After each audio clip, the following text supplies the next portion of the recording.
So then here we go. 5 games remaining in La Liga. Real Madrid have to win all of them. Barcelona will be looking to put pressure, though, on Carlo Ancelotti's side tomorrow. They're taking on already relegated Valladolid. For Real Madrid, they have got a massive game against Celta Vigo on Sunday. It's the early start. Celta Vigo currently sitting in 7th, and we saw what they've done to Barcelona in the past. Really interesting couple of games, Craig, because as much as we're excited about me and you, hand in hand, walking down the beach in Barcelona, what a moment that will be ahead of our Clasico. There is, of course... Have you had that picture in your mind? Since I started working here, Craig. That's worrying. But looking at it, like, for Barcelona, their concern is this game is very late tomorrow, in the fact that it's a 9 o'clock kickoff. We've heard already Hansi Flick complain about that, in the fact that they won't have much time to rest before they travel to Italy. Given that, what sort of 11 are we expect? Like, Lamine Yamal's not going to start. Big changes. Yeah. Maybe he'll test out his back four for the Inter game, what he thinks he might play. They won't have to do much defending. Could give Pedri a rest, he's played quite a lot of football. Rafinha and Yamal. Probably Torres will play. Fermin Lopez.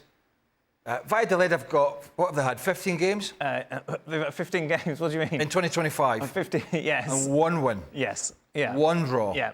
If you look at the stats... It's so toxic at the stadium tomorrow because everyone hates Ronaldo. There's talk of all the money being thrown onto the pitch and everything as well. So look at the players you really have to protect. Koundé's out. Yeah. He's not going to play Gerard Martin at Inter, so he might play him in this game. You have to protect Koulibaly and Martinez because we know Martinez might have to go and play left back, and Koulibaly's been fantastic. Pedri's definitely played more games than De Jong this season. There's no doubt about that because De Jong was injured and he was out. So I think there'll be rotations. I would imagine at least 6 or 7 changes. Now, there is a scenario where you, and I know we've been sort of rubbish in Valladolid, but you still have to win this game. Absolutely, yeah. Right, so it's not, you can't be sort of carte blanche, sitting in the dressing room with your feet up, laughing and joking, thinking the season's over. It's not over. So, but if you put another 3 points on the board, which they should, even with changes, the chances of Real Madrid slipping up the next day are actually quite high. So you still have to go out and do that job. So it's a juggling act, but it's a juggling act that doesn't get any easier because the timing is perfect. Because you're at home and you're playing the worst team by a stretch in Spain. So expect a host of changes, expect 3 points, and expect Real Madrid to have to go and do it again on a Sunday morning. Just to a point, you're away against Valladolid. It is away, away tomorrow. But as you say, you look at the two teams in their form this season, and it should be a cakewalk. From a professional's point of view, Frank, I imagine if you're in that squad, you're looking to kind of grasp this opportunity to show Hansi Flick what you can do ahead of the summer. And for Hansi Flick, you're just making sure, as Craig says, nobody is taking their eye off the ball. Yeah, that's very tricky situation for everybody. Everybody wants to play. I mean, especially if you're a defender, and especially because your 2 fullback will be changed, so you want to get, as we call, automatism, and you want to make sure that it works. Especially you're going to play against Inter Milan, you will have to be good. Even again, if it won't be the same kind of game because you're going to be under more pressure on Tuesday than against Real Valladolid. But you need to make sure your teammate is ready. And if you are Koulibaly, for example, you want to make sure that Eric Garcia, if he has to play, knows exactly what he has to do and really hears your commands when you are trying to cover him. But for the others, what are you going to do? You want to play, you don't want to play, you don't want to get injured. The coach is going to talk to you, what he wants to do. You have to win. You need the 3 points because, you want to keep those 4 points, spaces between you and Real Madrid. But you don't want to waste energy because of the game on Tuesday. So it's tricky. When you're a football player, you want to play. You're never happy to be on the bench, but you can understand that sometimes you have to rest.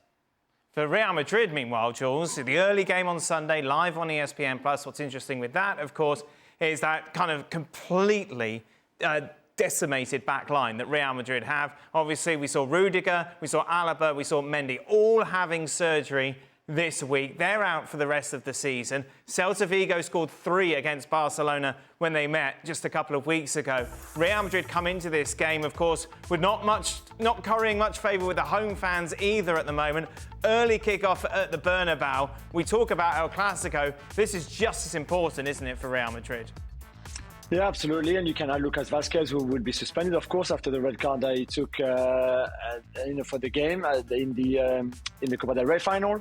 So there's more. And I guess Celta Vigo is the worst team, really, that you could face this weekend, because they're so good going forward in transition. That's what Giraldez does. That's how good they've been. That's why they're 7th in the table this season.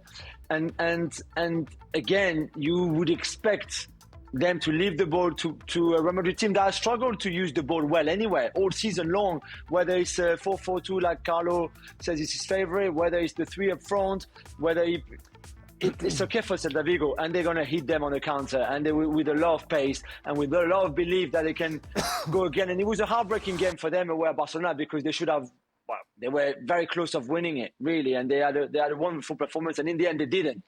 But it could well be at the Bernabeu instead. Yeah, what's interesting, we speak to Sid, and he always says this is an expression in Spain. You've got X amount of finals between now and the end of the season. If you're chasing for the title, this is a final. I can only imagine the atmosphere at the Bernabeu. Early kick-off, struggling, injuries. You know, Barca have probably won. That atmosphere could turn very quickly if the game starts to get away from them. There's going to be a huge onus on this sort of midfield and front line to go and do the job in terms of scoring goals, because at the back, it's been a horror show. It's been a horror show when some of these players that we saw in the graphic were fit. So what's it going to be like now that, you know, Tchouameni's going to have to go back in there? You know, who's going to play right back? Valverde? You know, Camavinga can't even go back to left back because he's out. So it's Fran Garcia. It's a nightmare. Yeah. And what's the scenario if Barca win? We can do some maths. If Barca win Yeah. and Real Madrid lose, which is more than feasible, Yeah. does that mean they can win? No, not quite. We're not quite there. We're not quite lifting the trophy as we're there. It can't be far off it. It's very much close. It can't be far off it. Plus, of course, it's head-to-head, which is 4-0 at the moment. So that's almost an extra point for Real Madrid. And I could see that scenario, and it's not a great scenario for La Liga. Of course, because if you go into the Clasico and you're only 4 points behind, and somehow you can manage to muster some sort of performance and beat Barcelona, which is a stretch, the way Real Madrid have been playing, it goes to one point. It's a lottery. It's just difficult to find a way to that scenario. Yes. At the moment, but who the hell knows? Barca just need to make sure they're taking care of their own business. As for Real Madrid, if it's the Celta Vigo side that turned up at the Montjuic and playing these balls over the top quite a lot, and behind, and should have probably scored more, Real Madrid could be in trouble. Frank, what's it like when you're playing in a back four of players that you've never played with? It's very much all put together with a big old Band-Aid. Well, especially if they're not their own position and they try to manage something because they play midfielders and they're going to play on the left back, on the right back. Well, it's a big duty, and if you are centre back, you have to try to talk to them a lot and to manage to compensate all mistakes they can make. But you have to also think about your own work, and it's complicated. But I mean, it's a challenge, and I've always been keen to those kind of games where, you know, I played with John Terry. John was very, very young and he played right back. And you want to see that. You want to do that because you want to help him out. And it's always interesting. Now it's not the same situation and the same pressure that Real Madrid players are in right now. They can't lose. They can't prepare anything. They can't prepare the future. That's the present time that they have to sort the problems out. And that's being under pressure and big time pressure. So I don't know how they're going to cope with that. I've never been in that situation, but it's really tricky right now what they are in the middle in. Just confirm, I think I'm right in saying, Jules, Lucas Vazquez can play because the ban is only for Copa del Rey. I could be wrong for that. And, that's right, yeah. That's true. Well, there we go. Well, whatever way once every year I get something right. Whatever Right. way you look at it, it's just a nightmare for Ancelotti. Absolutely, absolutely. Now, speaking of Ancelotti, what's intriguing, Jules, and I still don't quite get my head around this, say I've been chasing a girl for 2 years, and then all of a sudden I decide to say to this girl, you've got to make a decision if you're going to go out with me by the end of May. And for some reason that might change her mind. Because that's the situation with Carlo Ancelotti in Brazil, where apparently Brazil have given him a deadline to say, right, we need you to make a decision now. What? They've got absolutely nothing to work with here. They are not holding any of the cards. What are they doing? The thing, Dan, is that imagine on your first date with that girl, Craig is coming along, and Frank as well, and me too, and we're there, but, you know, what we a want treat. to get involved, but, yeah, what a treat. There's a lot of people trying to get into the deal, intermediaries and agents and people like that, people who are supposed to come from the Brazilian FA, but not really, friends of Neymar, friends of Messi. It seems very messy, for no puns intended, and Carlo doesn't like that at all to start with. Right. Then I think there's things to still sort out with Real Madrid. It's not easy. He's got a year left on his contract. Do you pay him off that last season? Do you not? Who pays? Brazil? Do Brazil pay something to Real Madrid? They don't, which can make things a bit more complicated. But you're right, on the deadline. The deadline is maybe the most bonkers because you can understand agent trying to get onto deals, right? The boys have had that when they were playing. This is what happens all the time for everything.